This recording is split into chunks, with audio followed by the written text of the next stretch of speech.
Aujourd'hui, notre émission va tourner suite à une conférence qui a été présentée récemment à la Martinique autour des cellules souches. Donc, nous voulons sans tarder lancer la réflexion. C'est un petit peu ça le point de départ de cet échange.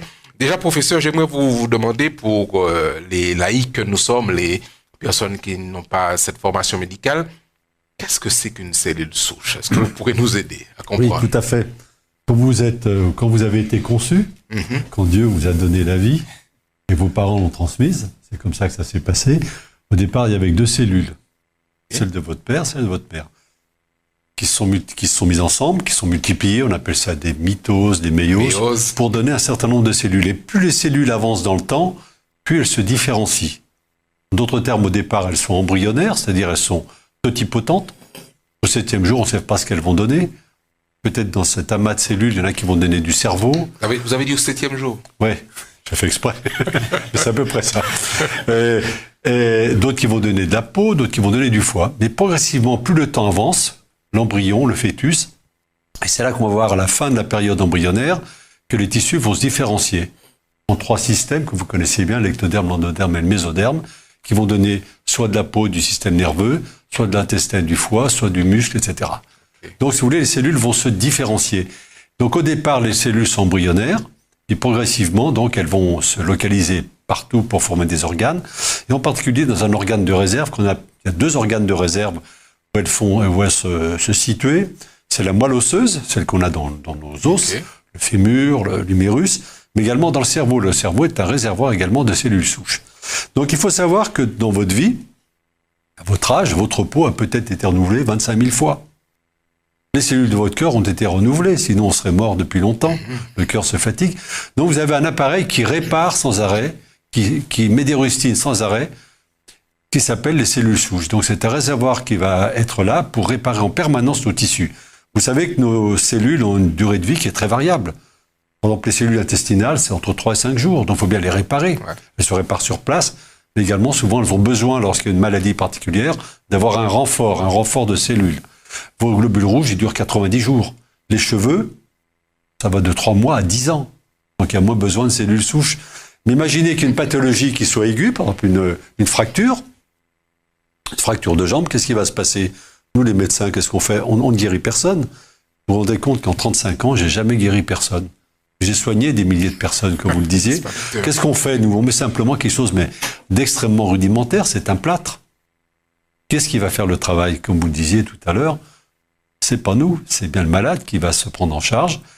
Alors, si vous voulez, les cellules souches vont se différencier dans ce cas-là particulier. Elles vont former davantage de ce qu'on appelle des ostéocytes, c'est-à-dire des cellules qui vont aller aider à la soudure de l'os, et ensuite le malade va guérir. Donc c'est le malade qui guérit, c'est nous qui soignons. Mais grâce à cela, on a ce réservoir qui est en nous, qui permet donc de, chaque jour, nous fabriquons à peu près 3 millions de cellules souches. Et qui circulent en permanence dans les vaisseaux. Mais ensuite, il faut que ces cellules souches, elles aillent dans les organes, elles aillent dans le foie, dans le cerveau, dans le poumon, pour réparer tout ce qui ne va pas, pour changer. Et ce qu'il y a de particulier, c'est que les produits qu'on a mis en évidence, qu'on a créé, que Jacques Prunier a créé, c'est justement de stimuler la production de ces cellules souches.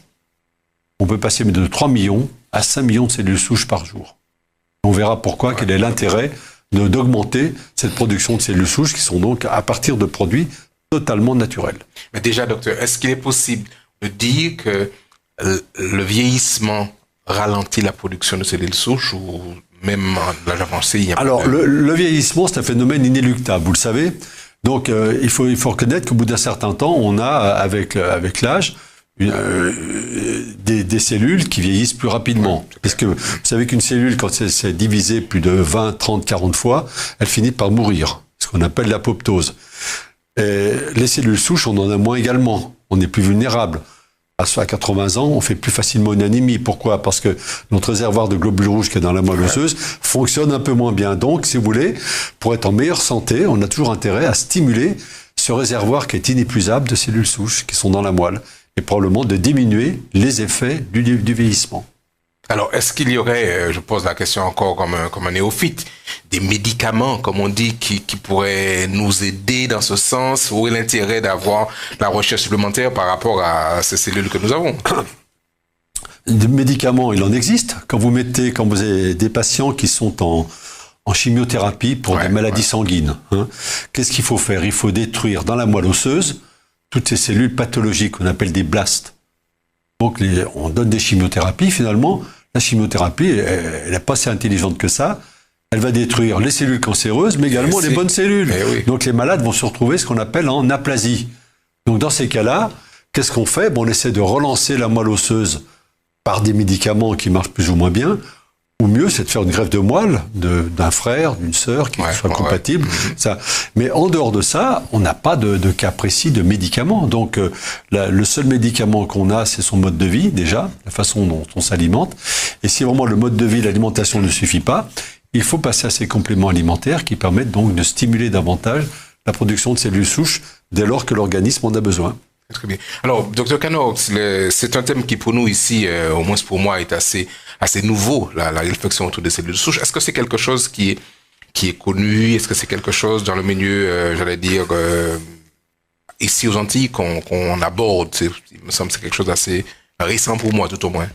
On a ici et là des questions sur les cellules souches, mais malheureusement avec une fausse orientation.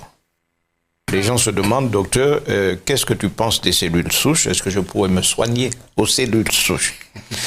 C'est une affaire que nous allons éclairer. Nous allons couper le cou à ce genre de prétention, parce que, comme le professeur Dumoureuil vient de le dire, quand je pense par exemple au cas d'une fracture de jambe, où l'on a tout le processus des ostéocytes, les blastes et les clastes qui vont travailler. Dites-moi, à ce niveau-là, je suis toujours émerveillé du fonctionnement du corps humain que je ne connais pas. Hein, et j'essaie de comprendre... Le médecin qui dit qu'il ne connaît pas le corps humain. De comprendre certaines petites choses. Comment ces cellules souches sont-elles sollicitées pour venir au lieu précis de la fracture, pour aider à reconstruire cet élément de jonction?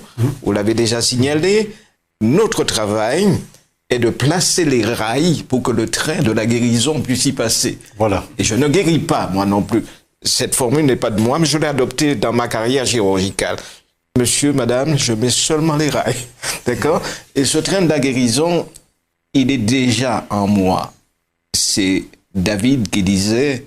Je te loue, mon Dieu, de ce que je suis une créature si merveilleuse. Il ne pouvait pas mieux le dire.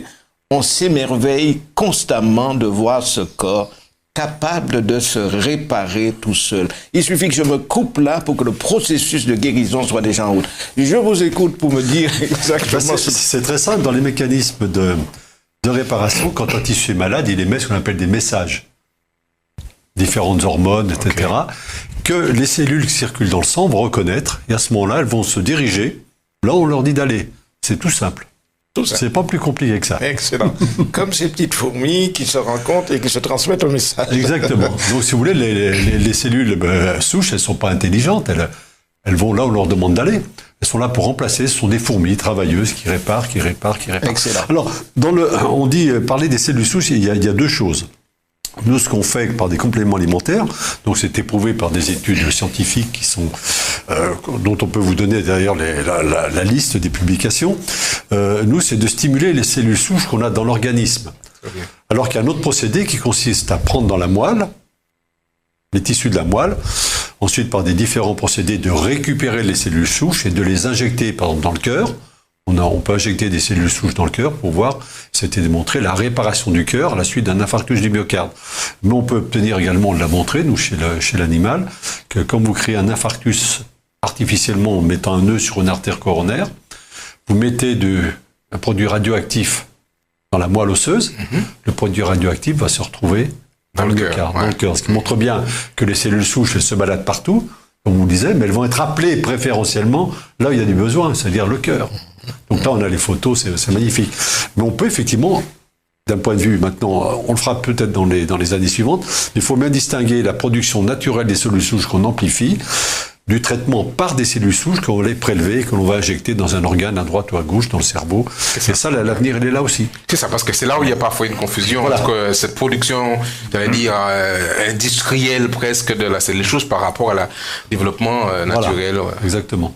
J'ai bien compris que vous nous avez rappelé que ces cellules souches sont en deux endroits en particulier, la moelle osseuse. Je souhaite bien dire à nos auditeurs qu'il ne s'agit pas de moelle épinière. Il s'agit de moelle osseuse où cette réserve est là. Vous avez parlé aussi de certaines régions du cerveau où on a aussi une certaine quantité amoncelée pour les moments nécessaires. Vous nous avez déjà signalé que il y a dans le sang des petites cellules baladeuses qui déterminent exactement ce dont on a besoin à un endroit bien précis. Comment tout cela se fait? On ne le connaît pas tout à fait, mais cela se fait et on s'en réjouit. On s'en réjouit. Comment donc faire pour identifier ces cellules souches que nous avons? La source, elle est pas intarissable. Elle est comment? Dites-moi un petit peu plus. La source, au contraire, je pense que la source est intarissable. Vous prenez l'organisme. L'organisme, c'est une batterie qui produit de l'électricité. Vous avez de la chaleur, vous avez des mitochondries. Vous connaissez des batteries qui vivent jusqu'à 97 ou 100 ans? Il n'y en a pas. Je ne connais qu'une, c'est l'organisme. Moi qui suis un spécialiste de l'oreille, on a une batterie dans l'oreille, qui est l'organe de Corti, qui permet d'entendre. Dès que cette batterie, dès qu'il y a un problème de sodium ou de potassium qui ne fonctionne plus, l'oreille n'entend plus. Donc on a une batterie en permanence qui fonctionne. Un merveilleux quand même organe qu'est l'homme. Alors nous, on peut démontrer quand même, on a fait des études avec Jacques Prunier en 2015, c'est-à-dire l'année passée, où on démontre qu'après ingestion de compléments alimentaires, on voit une augmentation des cellules souches que l'on dose, c'est-à-dire généralement c'est des lymphocytes, qu'on caractérise, c'est des 34, etc., ou ce qu'on appelle aussi des NK, des natural killers, c'est-à-dire des lymphocytes qui sont là pour tuer les cellules cancéreuses. Alors on a fait cette étude, on s'attendait à avoir une montée prodigieuse de ces cellules souches dans le sang, pas du tout. Elles vont dans le sang, mais elles disparaissent tout de suite dans les tissus. Les cellules souches, elles ne sont pas faites pour se balader comme ça dans le sang, se promener dans le sang là, pour être actives. Donc on a parfaitement démontré que, on augmentait la quantité importante de cellules souches en utilisant ces compléments alimentaires, et deux, que ces cellules souches ne sont pas simplement des visiteurs, sont vraiment des travailleurs qui vont là dans les organes, donc elles disparaissent très très vite dans les organes. Alors ce qui est très important dans ces compléments alimentaires, c'est que dans cette étude qu'on a faite au laboratoire de biologie de Lyon-Sud, c'est qu'en fait, il y a une espèce de rémanence, c'est-à-dire plus vous prenez ces compléments alimentaires pendant un certain temps, plus vous gardez en vous la potentialité de produire ces cellules souches. Et en particulier, il y avait un des témoins sains on avait donc tous, plus personne ne prenait de compléments alimentaires depuis 8 jours, mais un des témoins sains prenait ces compléments alimentaires depuis 15 ans. Et lui, il avait un taux de production des cellules souches qui était 3 fois, 4 fois supérieur au nôtre. Donc, j'étais aussi le témoin.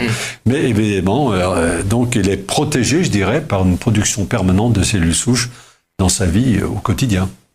Donc ça, on peut le démontrer. Hein. Oui, juste une question. Vous avez parlé tout à l'heure de cancer. Alors, beaucoup de personnes s'interrogent à dire, bon, si effectivement cela permet de faire, ces compléments alimentaires permettent de faire proliférer les cellules souches, est-ce qu'il n'y a pas un risque de faire proliférer les cellules cancéreuses aussi? Et beaucoup s'en inquiètent. Oui, mais pas du tout, parce que nous, ce qu'on fait, c'est la production de cellules normales. Les cellules cancéreuses, c'est des cellules anormales. Elles ne répondent pas au même message. Une cellule cancéreuse, elle a un mécanisme de régulation qui est complètement perturbé. Elles sont complètement dérégulées. Elles sont en dehors de ce qu'on appelle l'homéostasie.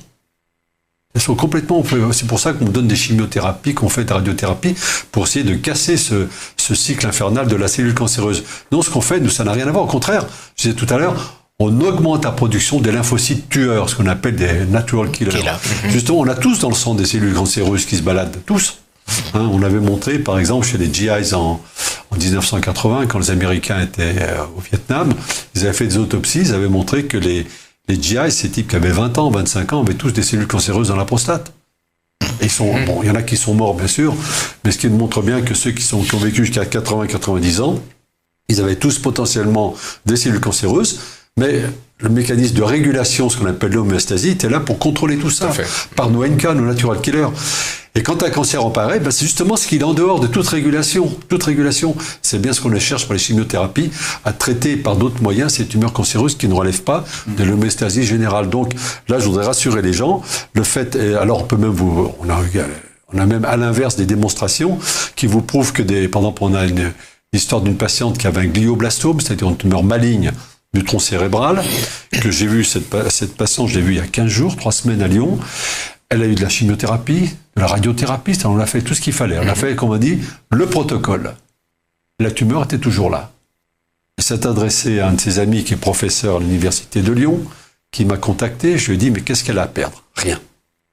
Donc elle a pris ses compléments alimentaires. Je l'ai vue il y a 15 jours, 3 semaines. Elle est comme vous et moi. Elle était à la conférence qu'on faisait. Et sa tumeur a déjà réduit de 30%.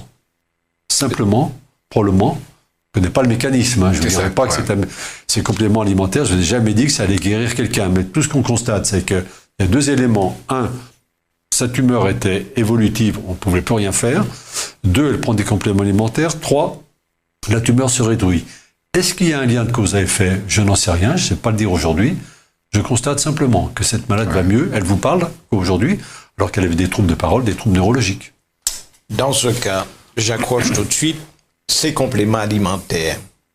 Ils avaient été sélectionnés avec certaines molécules bien précises dans l'intention heureuse qu'on souhaitait que cela fasse quelque chose. Et j'aimerais bien rappeler aux gens qui nous écoutent que vous avez signalé que tout ce qui était possible de la médecine que l'on connaît aujourd'hui avait été mis en route. Tout à fait. On n'a pas simplement décidé à partir de compléments alimentaires de guérir quelqu'un. Et ça, c'est très important que nous le comprenions. Il y a des protocoles que la science nous oblige même aujourd'hui à respecter. Sinon, c'est non-assistance à personne en danger si je n'offre pas tout ce que la science m'offre aujourd'hui. Il est évident que nous avons nos petites frustrations lorsque nous voyons que nous mettons certaines choses en route et que le résultat souhaité n'est pas forcément là. Mais je suis très heureux d'entendre que par l'intermédiaire d'une sollicitation de cellules souches, qu'on ait pu obtenir des résultats assez convaincants, comme vous le décrivez. Tout à fait. Est-ce que, docteur, est-ce qu'il y a un lien entre la production des cellules souches et l'état d'esprit de l'individu? Je sais vous savez, il y a ce côté physique, physiologique, biologique, mais quel lien faites-vous entre cet aspect des choses et puis j'allais dire l'esprit ou l'âme ou l'état mental. Qu'est-ce que vous faites une connexion? Je peux vous en parler pendant des heures. On va commencer par 2 choses. Effectivement, on me posait la question hier. Est-ce que ma mère, qui a 72 ans, pourrait utiliser ces cellules souches pour traiter son Parkinson? J'ai dit non. Il y a des moyens médicaux, il y a des moyens chirurgicaux, ce qu'on appelle la stéréotaxie, qui guérissent soit l'aspect rigide du Parkinson, soit l'aspect tremblement. Vous commencez par faire ça. Et ce n'est vraiment qu'en cas d'échec patent que l'on pourrait essayer les cellules souches. Ça, c'est la réponse qu'on va donner. Il y a la médecine traditionnelle, il faut l'utiliser. C'est vraiment quand la médecine traditionnelle vous dit « Mon pauvre monsieur, pauvre dame, je ne peux plus rien faire pour vous », d'ailleurs c'est un message qu'on ne doit jamais dire aux patients, à ce moment-là, ils ont le droit, les patients, ils ont le droit de se tourner vers des médecines non conventionnelles. Alors ensuite, est-ce que l'esprit joue sur le corps? Je vais peut-être vous troubler quand je vais répondre. 80% des maladies sont d'origine émotionnelle ou psychosomatique. Wow, 80%. Et malheureusement, beaucoup de médecins l'ignorent, ça. On continue à soigner des maladies émotionnelles par des thérapies conventionnelles. Ça ne peut pas marcher. Pour vous soutenir, j'ai tout de suite en tête le sage Salomon qui me dit clairement « Un cœur joyeux est un bon remède, alors qu'un esprit abattu dessèche les os ». Salomon n'était pas biologiste. Et pourtant, quand il parle de dessécher les os, je m'imagine qu'il pense à tout le système immunitaire. Ouais. Un cœur joyeux est un bon remède, alors qu'un esprit abattu dessèche les os. Vous comprenez donc que j'adhère complètement à l'idée que la plupart de nos maladies sont soutenues, entretenues, même générées par un mauvais état d'esprit. Exactement. C'est-à-dire, le mauvais état d'esprit, il ne faut pas confondre l'esprit, celui qui vient du haut, L'âme et l'émotionnel sont trois choses différentes. L'émotionnel, on a tous un émotionnel. Votre chat a un émotionnel, votre chien a un émotionnel. Peut-être vos poissons rouges en a-t-il un. Votre âme, vous êtes une âme gentille, vous êtes gentil, etc. C'est ça, c'est la convivialité. Et puis l'esprit, c'est quelque chose qui est supérieur. Mais l'émotionnel, on a tous un émotionnel. Et cet émotionnel, il est un peu, c'est notre système limbique, c'est quelque chose qui est très profond, l'émotionnel, et l'émotionnel, dès qu'il est perturbé par des choses de la vie, des choses courantes, la chose qui perturbe le plus souvent, c'est le deuil. Le deuil d'une personne, c'est une catastrophe. Alors le problème, c'est que toutes ces maladies émotionnelles concernent ce qu'on appelle l'inconscient. Votre inconscient, il naît déjà, probablement à l'état de l'embryon, votre inconscient fonctionne déjà. Déjà, quand vous étiez dans le ventre de votre mère, vous entendiez tout, et vous avez tout enregistré, vous n'en souvenez pas. Vous ne vous souvenez pas non plus de vos premiers pas. Premier jour où vous avez parlé. L'inconscient s'en souvient, c'est votre disque dur. Et l'inconscient, il est hors espace-temps. C'est-à-dire tout ce qui s'est passé il y a 5 minutes, il y a 5 heures, il y a 5 jours, il y a 50 ans, c'est dans votre tête. Et quand il y a quelque chose qui ne fonctionne pas bien, dès qu'il y a un lien douloureux qui n'a jamais été réparé dans votre vie, à l'occasion d'une occasion X, Y ou Z, ça peut être un petit accident de voiture, ça peut être une émission de télévision qui vous rappelle... Une maladie peut se déclencher. Et les maladies, toutes les maladies, vous pouvez faire des maladies de la racine des cheveux à la plante des pieds. Vous pouvez perdre vos cheveux, une plaque de pelade, faire un vertige, avoir des acouphènes, avoir des migraines, avoir des maux de gorge, crise d'asthme, des palpitations, des colopathies, enfin tout y passe. Et la peau, c'est un récepteur extraordinaire. Vous avez de l'eczéma, du psoriasis. Mais si vous méconnaissez la cause qui a déclenché tout cela, vous allez traiter la conséquence, c'est-à-dire avec des pommades, et pas la cause. Or, nous, les médecins, comme on le disait, faut avant tout, on n'est pas là pour traiter des conséquences, sauf bien sûr les conséquences d'une fracture, les conséquences d'un accident, mais on est là pour faire de la prévention, et la prévention, c'est de traiter en amont et pas de traiter en aval. Je retiens encore l'idée que le corps est sous l'influence de l'esprit et que nos pathologies s'exprime très souvent parce que l'esprit est malade. Je pense par exemple à un sentiment de culpabilité. Combien de fois j'ai un cas bien précis que je revois encore, des gens qui pendant des années ont transporté un problème de famille non résolu et qui vont déboucher à un moment ou à un autre dans une pathologie. Et si on n'a pas suffisamment cette ouverture pour écouter l'autre, le laisser parler, pour savoir un petit peu ce qu'il y a derrière et découvrir éventuellement le fond de son problème, on passe à côté. Parce que le processus de pardon est terriblement, le mot n'est pas bon, terrible, est extrêmement, comment dirais-je, porteur de guérison. Et là, je vous rejoins complètement. Nous avons besoin de penser aussi à cette dimension-là. À vous écouter, j'ai l'impression d'écouter un psychothérapeute. Vous parlez comme un psychothérapeute alors que vous avez fait de la chirurgie. C'est extraordinaire. C'est effectivement, je reviens, les sentiments, la culpabilité. La culpabilité, c'est probablement les choses les plus embêtantes qui bouffent la vie des gens. La colère, la haine, enfin, toutes ces choses-là, la peine, c'est ça les émotions, c'est pas autre chose. On parle pas de mental, on parle d'émotions. On est tous des roseaux pensants sous mes émotions, et ça peut vous manger la vie. Pendant des années. Et comme vous le disiez, ça peut être transgénérationnel. C'est-à-dire qu'on transporte inconsciemment des choses qui sont passées chez votre grand-mère. Tout à fait. Et vous le transportez chez vous. Vous ne savez pas pourquoi vous êtes malade. Vous ne savez pas pourquoi. Et l'intérêt, si vous voulez, de certaines psychothérapies avec l'hypnose, on trouve très facilement, sous hypnose, l'élément déclenchant qu'on va aller réparer.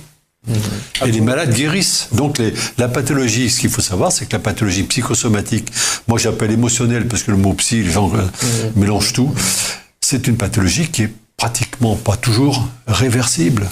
Tout à fait. Réversible, donc c'est fantastique.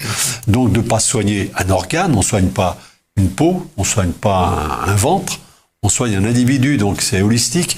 Et l'intérêt de la médecine, c'est bien de retrouver, on a en face de nous un homme, on n'a pas en face de nous un organe.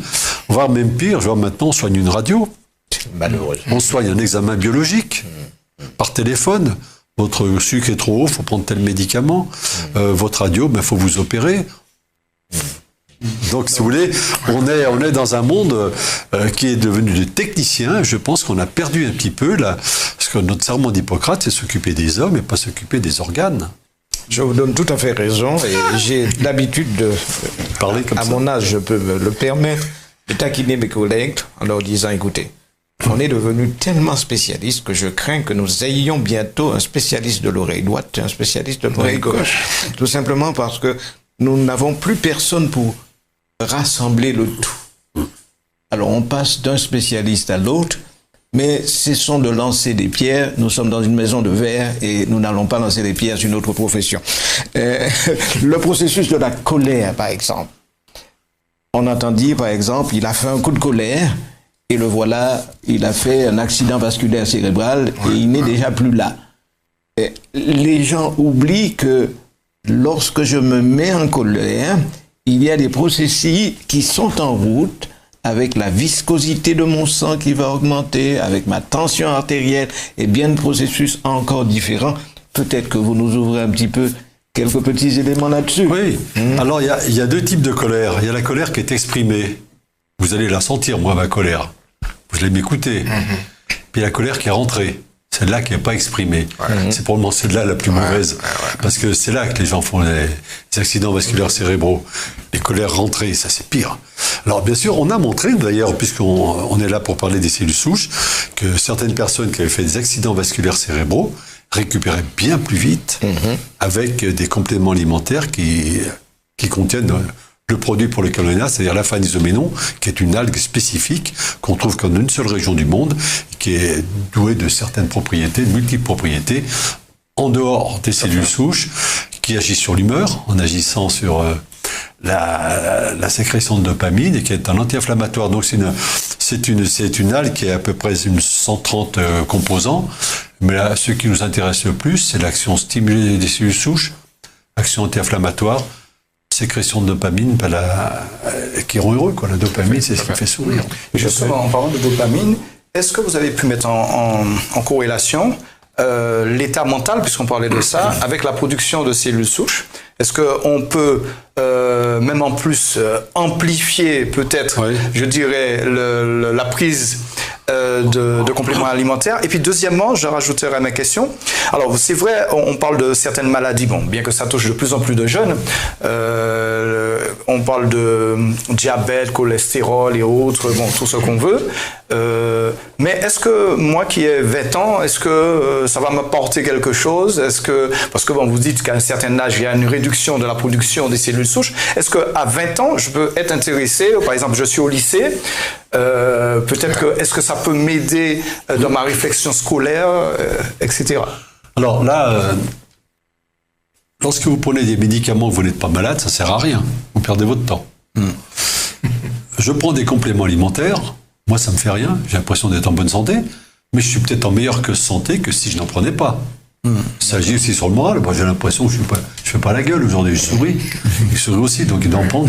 Donc, si vous voulez, ça améliore, comme vous le disiez, vous voyez, pour une vie meilleure. Ça améliore la santé d'individu. Quelqu'un qui a une dopamine qui a un plus haut niveau, il est plus heureux, etc. Je ne peux pas vous dire, moi, si le complément alimentaire me fait du bien. Mais il faudrait que je vous dise, j'arrête, qu'est-ce que je vais devenir?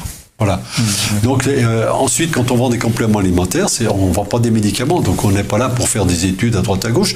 Mais on pourrait très bien concevoir que dans un lycée, on va mettre la moitié d'une classe avec des compléments alimentaires, l'autre moitié sans rien, et puis à condition, bien sûr, il y a tellement de paramètres extérieurs comme le téléphone, etc. Et voir si les processus de concentration, d'assimilation, de ci, de ça, aussi le comportement aussi de ces jeunes, est-ce qu'on modifie quelque chose? Donc ce serait une étude qui serait médical forcément, avec des produits non médicaux. J'ai une question pour vous par rapport à ça. Vous avez parlé tout à l'heure, docteur, du développement de ces produits complémentaires qui vont aider à booster.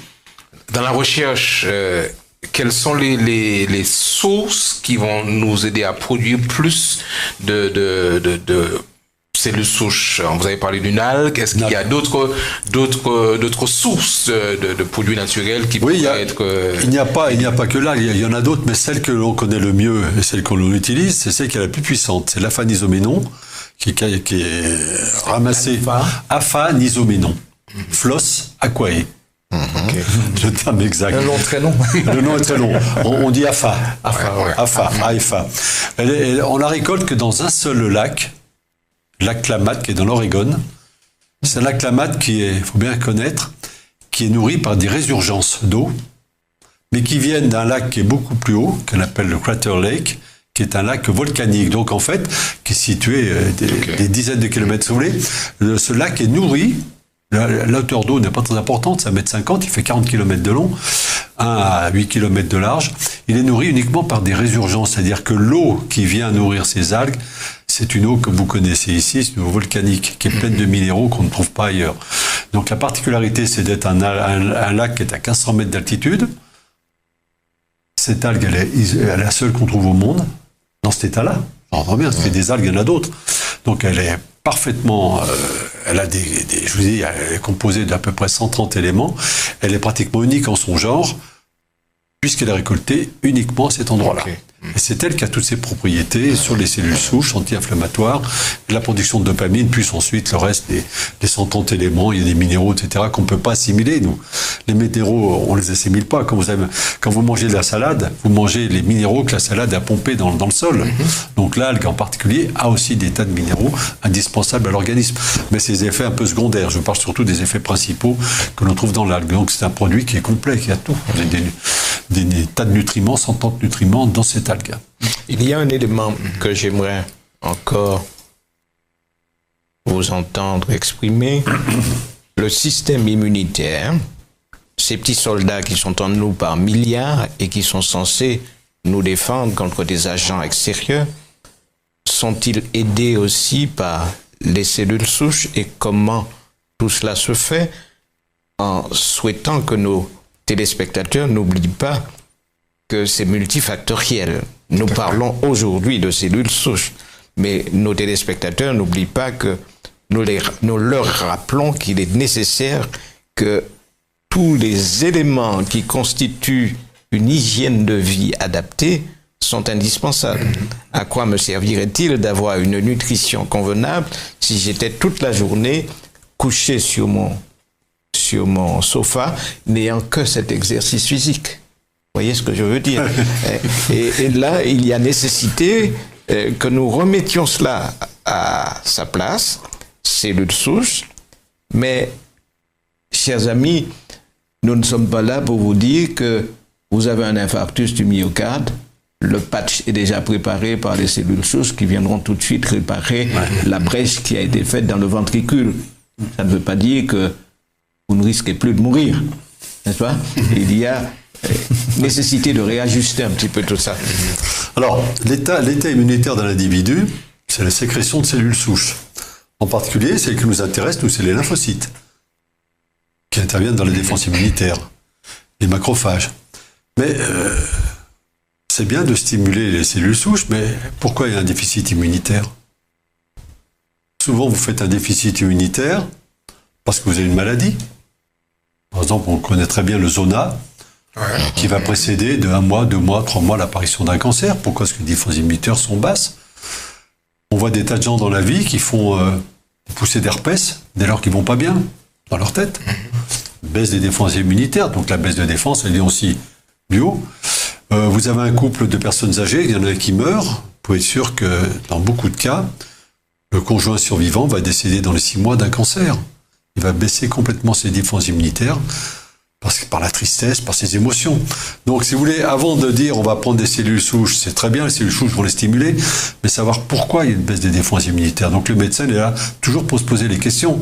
On n'est pas simplement pour mettre des rustines, c'est pourquoi le pneu il crève sans arrêt. Il y a peut-être une raison. Donc, c'est pas simplement mettre des rustines en permanence, en disant prenez de la phanisoménon, tout va. Non. Oui, c'est bien la phanisoménon. Mais pourquoi est-ce qu'il fait ça? Est-ce qu'il n'est pas en train de nous faire une maladie plus grave? Est-ce qu'il n'est pas en train de faire ça?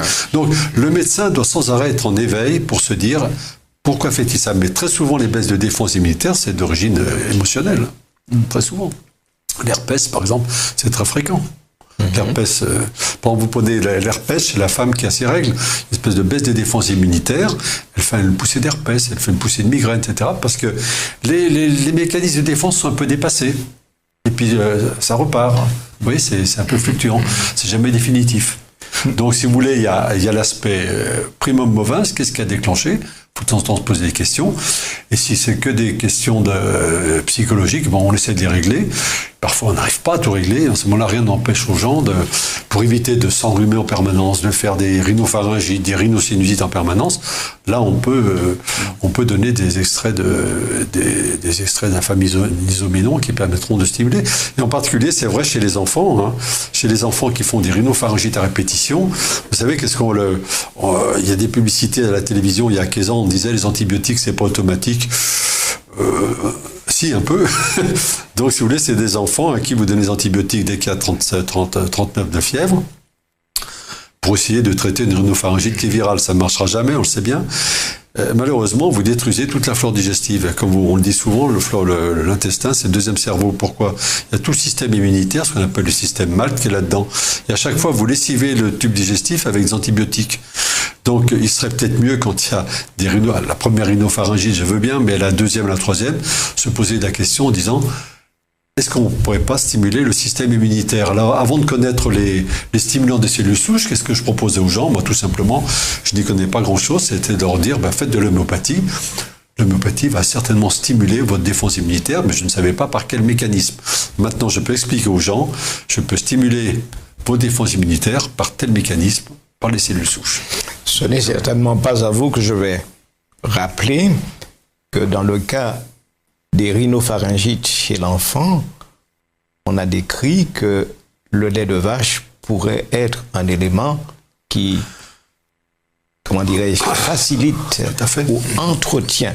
J'ai expérimenté personnellement à mon cabinet des mamans venant avec des problèmes. Docteur, mon enfant a l'appendicite. Qu'est-ce que vous me racontez? L'appendicite? Bon. On va palper ce ventre, on va voir un petit peu ce qui pourrait y avoir derrière. Dans ma conception déjà, une appendicite à long terme comme ça n'existe pas. Voyons un petit peu, madame, de quoi se nourrit votre enfant, à quel moment apparaît la douleur abdominale. Alors on essaie de bien voir et on voit qu'il y a par exemple du lait de vache. Et faites l'expérience. Pendant quelques semaines, essayez d'éviter le lait et les produits laitiers et venez me revoir et nous verrons si l'appendicite est encore là. Et très souvent, j'avais d'excellents résultats. Ce résultat, je l'ai eu aussi pour les eczémas de la peau. Et tous ces processus sont absolument liés entre eux. Et là, nous avons besoin, vous l'avez si bien signalé, besoin de trouver ces interrelations. Et quand on a ces interrelations, on ne traite plus des symptômes. On comprend que l'on est un ensemble, et cet ensemble doit être vu un petit peu d'en haut, avec un autre aspect. Mais doit-on comprendre que la maladie, lorsqu'on a ce sont des signaux, ou des signaux d'alerte, est-ce qu'on peut interpréter cela? Ou même peut-être des manifestations d'un état mental malheureux, instable. C'est une excellente question, parce qu'en fait, les symptômes, comme vous le disiez, ce ne sont que des sonnettes d'alarme. D'accord. Alors, selon que vous alliez, c'est un praticien qui saura reconnaître votre symptôme comme une sonnette d'alarme, ou celui qui ne saura pas, vous serez traité soit par de l'allopathie, soit par un traitement, mettons, par d'hypnose. Hein. Moi, je vois souvent des gens qui viennent pour des acouphènes. Les acouphènes, on dit. Alors, le message que j'entends tous les jours, je viens vous voir, vous êtes mon sauveur. J'ai jamais sauvé personne, j'ai jamais guéri personne. Je suis pas le sauveur. Bon, le sauveur, il n'est pas là. Il est dans nos cœurs, mais il n'est pas là. Pourquoi est-ce que les gens savent pas? Donc, quand on ne sait pas, par l'ignorance, c'est ce qui pêche un peu dans le métier médical, c'est l'ignorance. On dit, monsieur, il n'y a rien à faire pour vous. Ou alors on donne le médicament A, puis B, puis C, puis D, puis A, puis B, puis ça tourne pour ça pendant des années. En fait, il suffit d'interroger les gens. Ils vous disent, l'acouphène, vous l'avez depuis quand? 2 mois, 3 mois, 6 mois, 1 an, 10 ans. C'est venu à la suite de quoi? Ils vous regardent, ils ne comprennent pas bien. Alors on leur donne des exemples. Puis ils se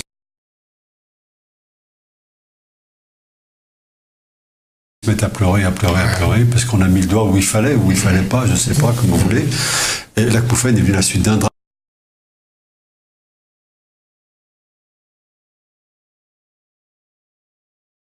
de leur vie. C'est un divorce, un deuil, un enfant malade qui a une leucémie, un enfant qu'on voit plus, un viol, ça peut être un inceste. Et la cause, elle est là, cherchez pas ailleurs. Donc la sonnette d'alarme, il faut savoir l'interpréter, puisque l'inconscient il ne sait pas parler, l'inconscient. Donc il envoie des signaux. Comme l'inconscient ne sait pas parler, c'est le corps qui parle à sa place. Et le corps, il est tellement en lien avec l'inconscient qu'il sait tout vous dire, tout. Il est très important que nous autres praticiens, nous ayons ce réflexe de ne jamais dire aux gens, vous n'avez rien. Ça se passe dans votre tête, simplement. Ah, c'est pas bon. Et ça, c'est une catastrophe que de dire à quelqu'un, comme si ma tête n'était pas mon corps. Si je ne me porte pas bien à l'instant T, c'est qu'il y a un problème. Vous pouvez me dire, je ne sais pas encore. Je préfère la personne qui me dit, je ne sais pas encore de quoi il s'agit. Mais essayons, dans un certain suivi, de comprendre mieux. Mais qu'on me dise, écoutez, c'est dans votre tête que ça se passe, allez, je ne sais pas faire quoi, mais ça c'est terrible. Ouais. Bon, de toute façon, avant de le dire, il faut en avoir la certitude. Donc c'est pas lors d'une première consultation que vous pouvez dire aux gens, c'est dans votre tête. Moi, je n'en sais rien. Moi. Alors, j'ai quand même un avantage, c'est que comme les gens, je vous l'avais dit, ils viennent me voir en disant, vous êtes mon sauveur.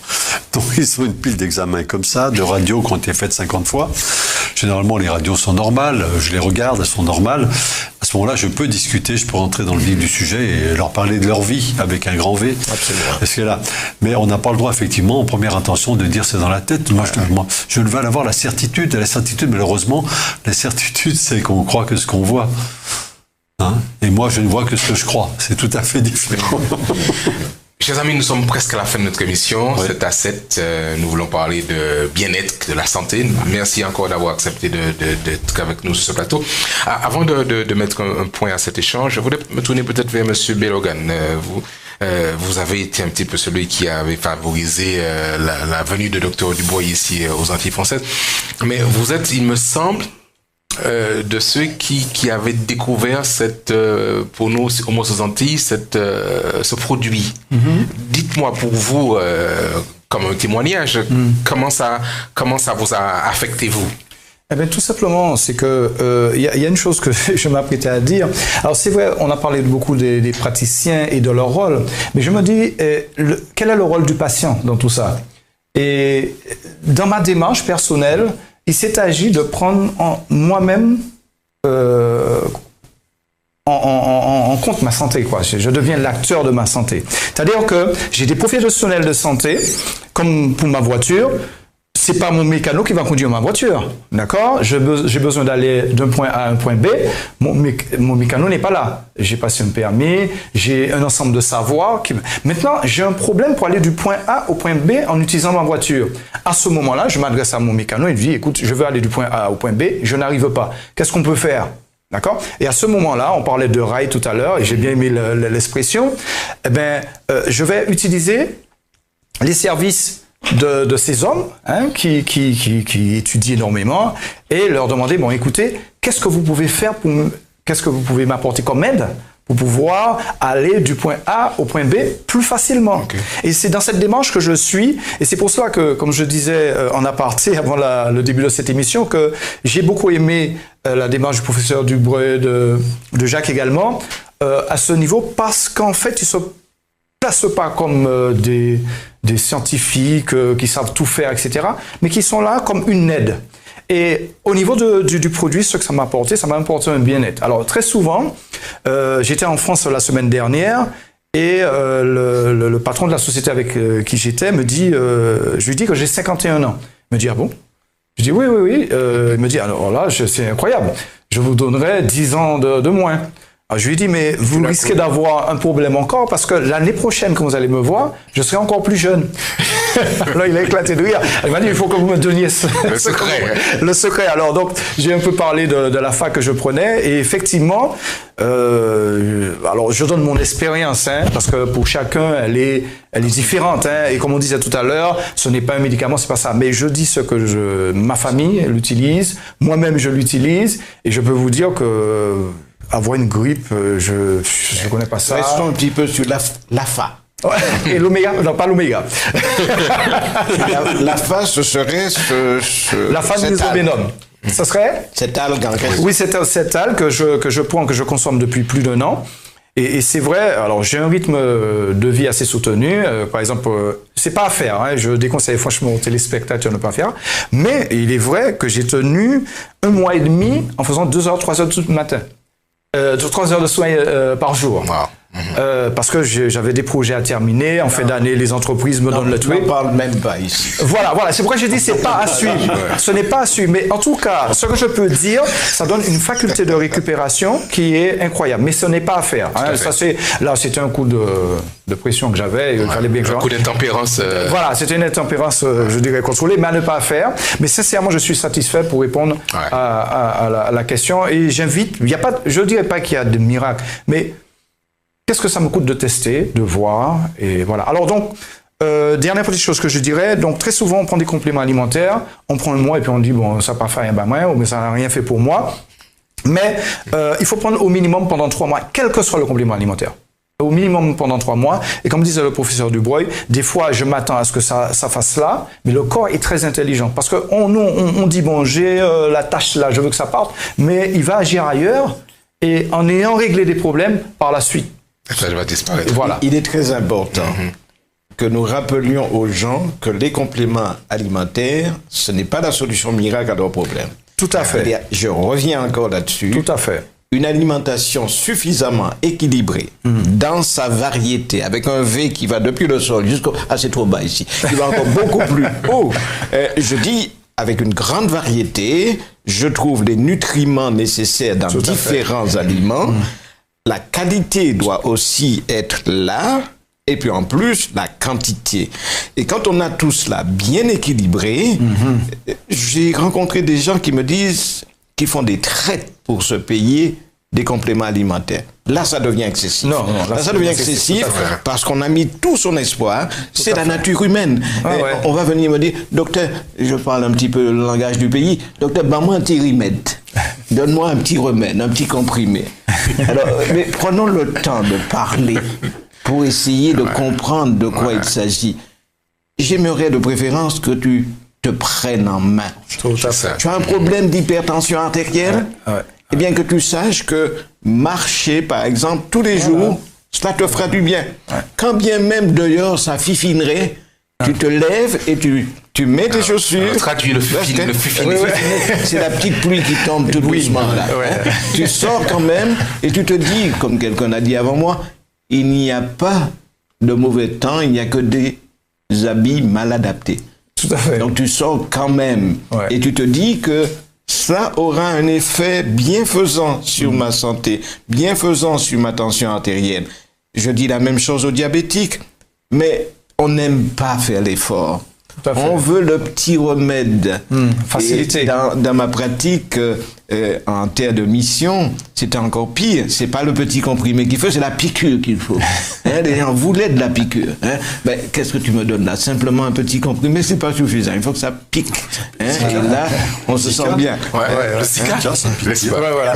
Mais simplement, il faut bien retenir dans le nom, on parle bien de complément alimentaire. Mais s'il n'y a rien avant, il n'y a pas rien à donc on peut pas complémenter. parler de... Donc je rejoins totalement Dr Carnot à ce niveau-là.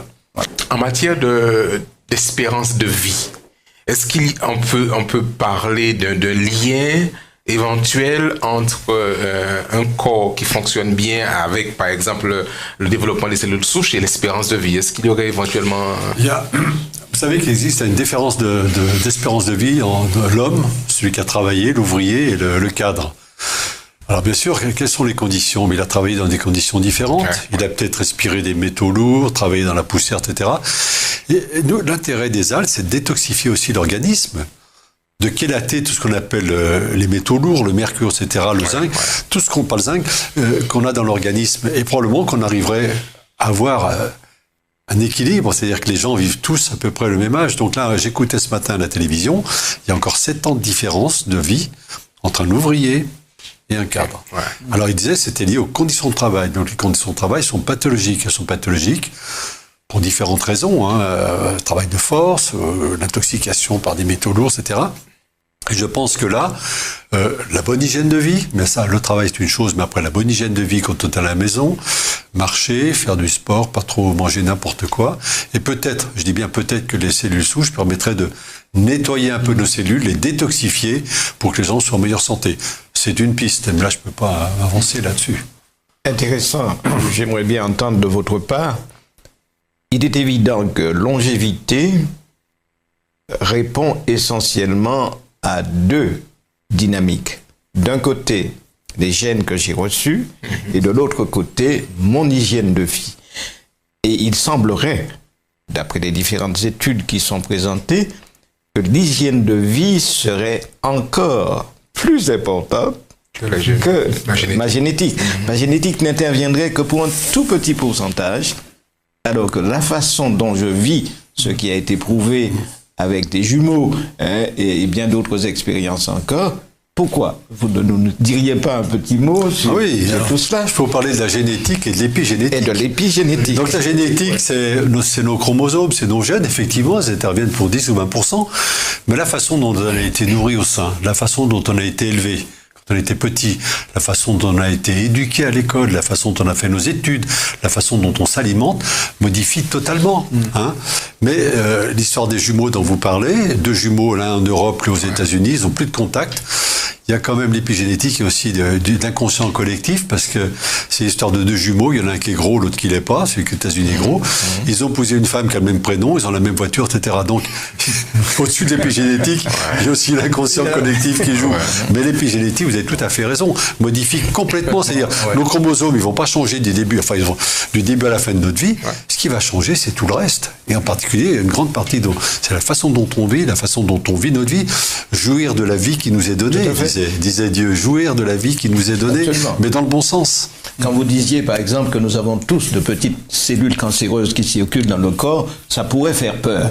Mais en réalité, nous savons très bien qu'on peut tordre le cou à ces cellules grâce à notre épigénétique. Et c'est là que cette dimension elle est intéressante. Et intéressante aussi du point de vue spirituel. Mon destin n'est pas comme écrit dans le marbre, de façon définitive. Je peux agir sur mon destin en ayant cette épigénétique à ma disposition m'aide. J'ai envie d'aborder à la fin de cette émission l'élément de la recherche. Où est-ce qu'on en est à ce point aujourd'hui par rapport justement à la recherche et aux applications possibles de la recherche sur la santé de l'homme dans le domaine des cellules souches? Comme je vous le disais tout à l'heure, on a fait des études l'année passée, donc sur des témoins sains. On dosait les cellules souches dans le sang à un T0, puis ensuite, une demi-heure, 3/4 d'heure, 1h30, 5 prises de sang. Et là, on s'aperçoit qu'on augmente d'une façon significative la production des cellules souches qui, immédiatement, vont se répartir dans les tissus. Donc ça, on l'a prouvé. On va faire d'autres études avec l'INSERM. On va faire des études in vitro pour aller encore plus loin. Enfin, nous sommes des compléments alimentaires, nous ne sommes pas des médicaments. On n'a pas à faire ces études. Mais Jacques Prunier, qui est un biologiste, est un savant, lui, il va aller au-delà. On vend des produits, comment est-ce qu'ils agissent chez l'homme, in vitro, in vivo. On va aller au-delà de simplement vendre des médicaments. Nous, ce qui nous intéresse, c'est le bien-être de l'individu et savoir comment ça fonctionne. On ne pourra peut-être pas donner toutes les solutions, mais on va essayer d'approcher le plus possible la façon dont la phanisoménon, c'est-à-dire l'algue, entraîne une stimulation des cellules souches, quelles cellules souches, à quel niveau, etc. Donc la recherche, en ce qui nous concerne, elle est en cours. Excellent. Okay. Un dernier mot, messieurs, avant que nous puissions terminer cette émission. Un dernier conseil que vous aimeriez partager avec nos auditeurs en matière de bien-être et de santé, docteur? Mais il faut bien être dans sa tête avant tout. Il faut bien être dans sa tête et c'est probablement ça le plus dur. Deuxième conseil, manger normalement. Mais c'est quoi manger normalement avant tout? C'est mastiquer. Si vous mastiquez pas, ça va pas. Hein. On prend l'exemple des gens qui prennent du poids. Quand vous mastiquez, l'aliment va rester longtemps dans votre bouche. Ça va stimuler votre hypothalamus qui va se dire ben, j'ai assez mangé, stop. Si vous avalez tout ce que vous mangez, vous aurez toujours faim. Donc c'est mastiquer, prendre son temps. Dans un deuxième temps, les aliments, il faut les choisir. Mais la tête, la mastication, en 2 mots. Très bien. Docteur? Merci de nous ramener à cet élément essentiel, avec tout le palais des saveurs, comme mon ami Henri Joyeux ne cesse de le répéter. Il est important que nous prenions vraiment conscience de cela. Et si seulement nous comprenions que nous sommes les acteurs essentiels de notre santé, je dis aux gens, mais ces conseils que je vous donne, si vous les mettez en pratique, vous viendrez moins souvent au cabinet. Rassurez-vous, j'ai pas peur de perdre une certaine clientèle. Il y aura suffisamment de personnes qui seront désobéissantes et qui viendront forcément et qui auront leur vésicule biliaire à m'offrir. Mais vous, je vous invite tout simplement à changer d'hygiène de vie. Et si seulement vous êtes prêt à le faire, vous en récolterez des bénéfices. Il y a une vieille loi. On récolte ce que l'on sème. Ouais. Tenons compte de cela. Très bien. Monsieur Belogan, merci d'avoir été avec nous. Un dernier mot, si vous voulez. Oui, je rejoins Dr Canor et Dr Duvoy. Effectivement, pour moi, c'est qu'on devienne l'acteur. Hein. On ne délègue pas sa santé à un praticien, mais que le praticien soit considéré comme un partenaire, de façon à faire... On a parlé un peu hier soir de bonheur, mais qu'on soit dans le bonheur et qu'on puisse le partager avec notre famille. Parce que le but, c'est ça, c'est pas seulement de développer mes cellules souches et égoïstement, mais ça va rebondir quand je suis en bonne santé, ça va rebondir sur ma famille, sur mon voisin, j'aurai de meilleures relations au travail, dans la famille, et on aura une cellule familiale beaucoup plus heureuse quand je suis en bonne santé. Très bien, messieurs, merci.